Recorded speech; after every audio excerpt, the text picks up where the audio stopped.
Welcome to Sweet Life Beat Life. We hope this video helps. You'll start by getting the camera and software ready. Make sure your laptop camera is enabled and focusing. 720p or higher improves read rates. Install a dedicated barcode scanning app or open a reputable browser-based reader. Once installed, grant camera permission and close other apps that might use the camera. Position your laptop so you can hold the barcode steady in front of the lens. This reduces motion blur and lets the software lock on quickly. Now open the scanner and switch to barcode mode.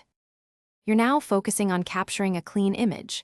Position the barcode flat and perpendicular to the camera to avoid perspective distortion, and use diffused lighting to eliminate glare. Hold the barcode about 6 to 12 inches from the lens and center it in the app's viewfinder.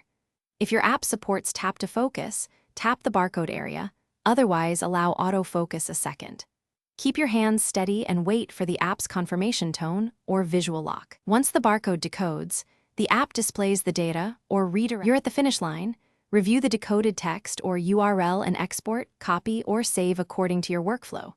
If the scanner fails, check contrast. A higher contrast barcode or brighter, even lighting often fixes read errors. Make sure the barcode isn't damaged, tilted, or too small. Resize or reprint if possible. If problems continue, restart the scanning app, clear its cache, or switch to the laptop's external webcam. One key tip: toggling permissions or rebooting the laptop resolves most permission and driver glitches. Thanks for watching. Consider subscribing if we helped you.